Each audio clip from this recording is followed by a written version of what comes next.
welcome back to my home. If you are new here, my name is Kristina, and today I'm going to share my 1950s tips for everyday glamour. So on the internet and also in real life, I get asked quite often how I'm always so put together, and I want to assure you and every person who's ever asked me that I am not always super put together. Generally, if I have to go out or if I am filming, then yes, I will put on an outfit and feel good about myself, but I definitely have sweatpants days too.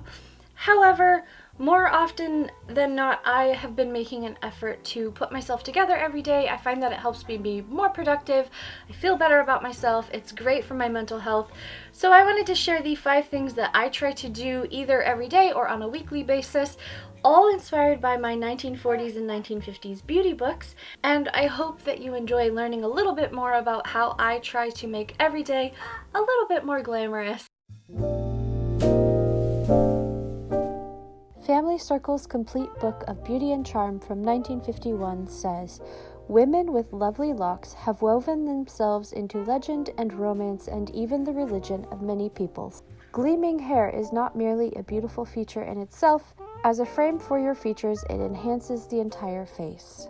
Now, I have an entire video planned on how I set my hair and styling my hair vintage for an entire week, so definitely be sure to tune in for that next week. But for now, I thought I would just say that setting my hair in curlers only really takes about 20 minutes at the end of each day whenever I do choose to set it, and then maybe another 10 minutes to brush it out. It's the easiest way to achieve a vintage look without spending a ton of time on your hair, and you can make it as natural as you would like it. You can set your hair with water, or you can go further with products, and either way, it's going to look lovely as soon as it's brushed. So now I'm going to tie my scarf on, and I've had a lot of people ask me how I tie my scarves just in general, which I find really funny because it's very easy. You just want to make your scarf triangular and put the long side at the base of your neck, tie it in a little knot here. I like to make sure this is snug because I am going to be sleeping in it and I don't want my curls to be moving around. And then I flip this bit up and tie it in another knot. And then you can either do a bow or just tuck the ends under, but because I'm going to sleep in it, I'm going to tie it in a bow just to keep it nice and secure. And that is it. Yeah. Another quote from Family Circle's Complete Book of Beauty and Charm is as such. A bewitching woman is described by Branch Cable in one of his novels with these words: "She was the most beautiful woman in the world. She had 2 eyes, a nose, a mouth, and an adequate quantity of hair." With intention, Cable was describing every woman. Each face is made up of the same features, and having them is the one requisite to beauty.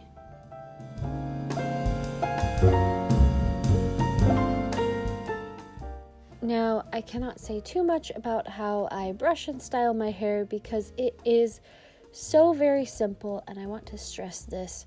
If you have gotten a haircut that is a U-shape, or if you are brave enough to get the medi cut, then you will not have very much work to do in the morning after you have set your hair, and I certainly don't.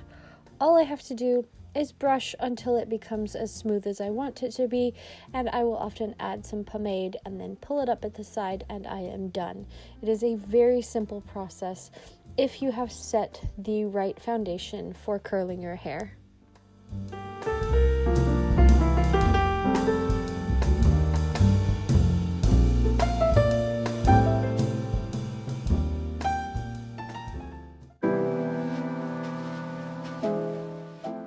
As you may be able to tell by now, I am taking most of my quotes in this voiceover from Family Circle's Complete Book of Beauty and Charm, and I thought this was a very interesting thing. It says, "Our hands are our most important instruments, indispensable in our work, the care of home and family, in eating and grooming our bodies." The liquid nail polish we use today was developed in 1916 by Peggy Sage, but nail coloring has been used for thousands of years. Your shade of nail polish is a personal matter. The well-dressed woman will try to match or harmonize her nail polish with her lipstick and costume colors.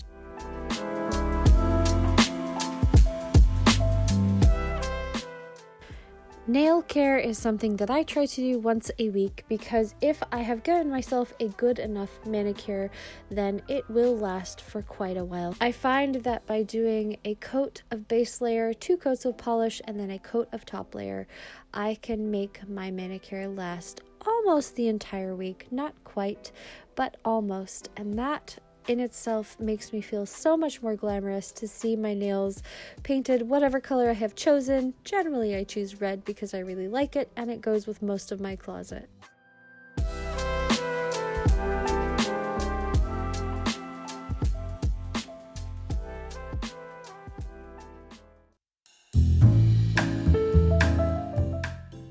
As for makeup, this is something that is very much a personal choice. I really love to apply makeup and I feel much more polished with it, but I do try to use a simple amount. I apply foundation only where I feel that I need it to cover up redness because I have rosacea that flares up now and again.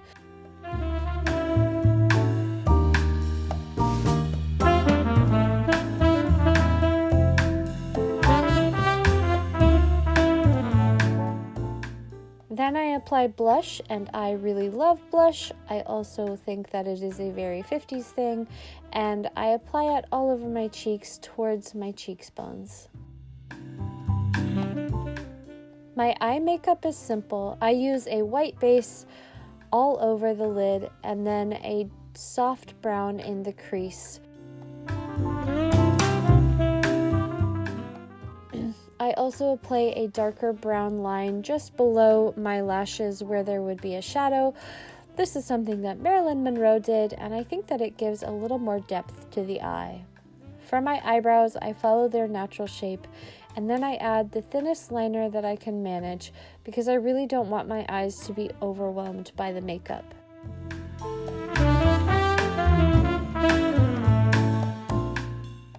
I add a white eyeliner on my lower waterline, under my eyeliner, and also on the inner corner of my eye to add a highlight. As far as mascara, I like to wipe it off before I use it to prevent clumps and also to keep it from being too heavy looking.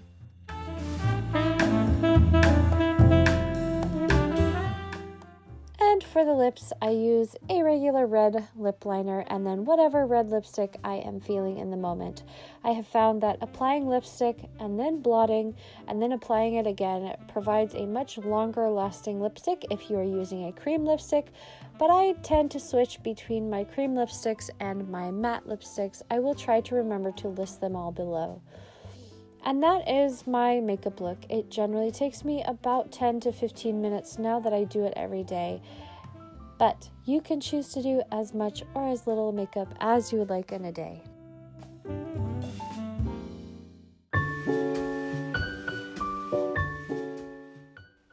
The last quote I want to take from Family Circle's Book of Beauty and Charm is this: "What a woman wears is as important to her as the clear condition of her skin, the shining splendor of her hair. If you are wise, you select your wardrobe thoughtfully, conscious that in it you express your personality as well as your physical charm. The woman who truly has style molds the current fashion to her personal requirement."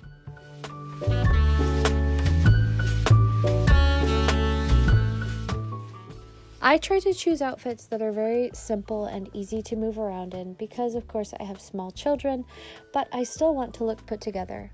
I tend to rotate between 1 or 2 different accessories throughout the week, earrings that feel like they complete an outfit, a headscarf, or something like that. I don't tend to wear a lot of complicated outfits, and as you can see, all of these outfits which I wore in the past week are simple but effective. I like to color coordinate, and I think that that in itself really helps me feel put together without having to put a lot of effort into it. And that is it for this video. I hope that you enjoyed watching these tips and learning a little bit more about how to put yourself together and be a little bit more glamorous every day, or just watching me get glamorous for every day. Thank you again to BetterHelp for sponsoring this video. If you would like 10% off of your first month, you can check out the link in my description. And that is it. I hope that wherever you are feeling safe and loved. And until I see you again, have a beautiful day and thank you for watching. Bye!